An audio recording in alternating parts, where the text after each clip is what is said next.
What's up guys, this is Balázs from RacingBrick. It's already April, but I'm still not done with the March 2022 Technic releases. This is the last remaining box set to review from that batch, the 42133 Telehandler. On the front of the box you can see the machine on a construction site with lots of pellets in the background. The 2-in-1 logo in the bottom corner will remind some of us to the glorious days when most of the Technic sets had official B models. As you see on the back, this one actually has a B model, a tow truck. Now let's open the box. The set has 143 pieces, the age rating is 7+, and the price is €10 or $13.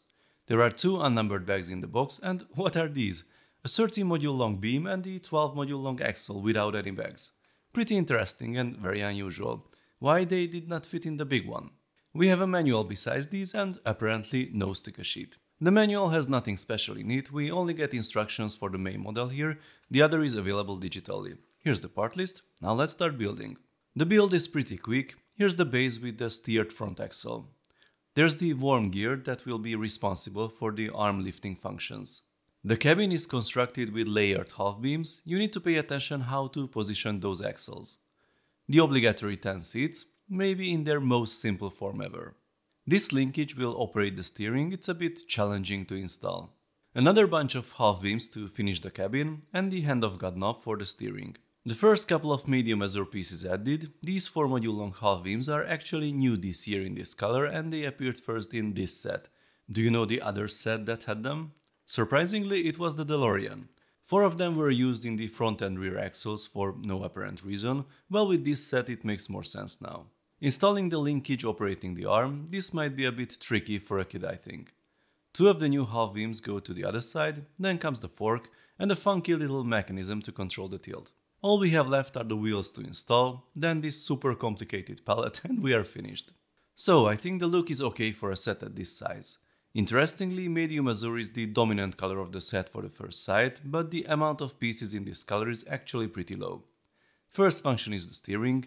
The operation of the hand of God knob is convenient, you can navigate the vehicle even with the arm fully lifted. That extended shaft might look a bit odd, but I think the reason for that is to allow an easier accessibility. If it would be shorter, then it would be a challenge to operate. You actually need to be careful with the operation though, because the pallet might slide down if you lower the arm too quickly. There's a wobbly motion in that direction. It does not appear this significantly when you raise the arm.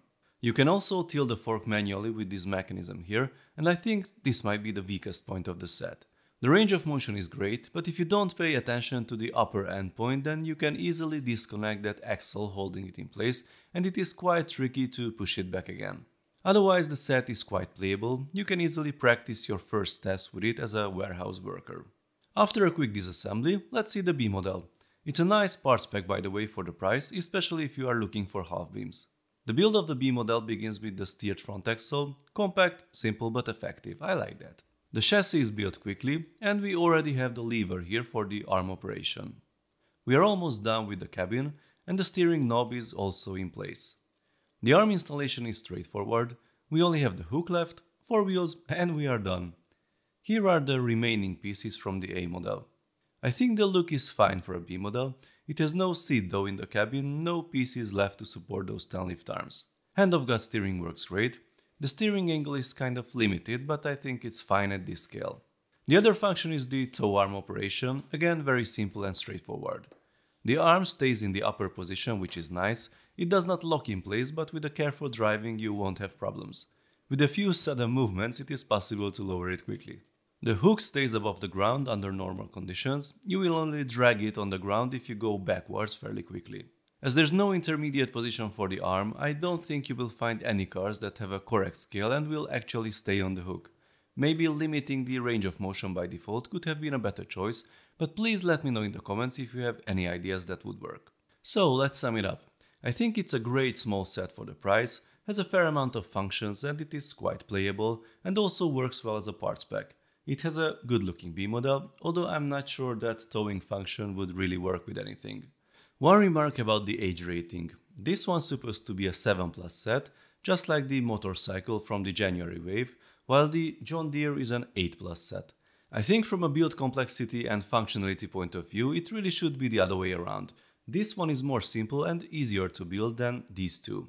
I know in this size range the age rating is more related to the number of parts, just like in the old days, but with the introduction of the big and dumb 18 plus category in Technic, maybe the recommendation of these smaller sets could be also revised and they could be ranked based on the complexity instead of the sheer number of parts. Please let me know your thoughts in the comments, guys. If you like this video, then please give it a thumbs up. Don't forget to smash that subscribe button and ring the bell, as there are more exciting videos coming soon. See you next time, bye bye.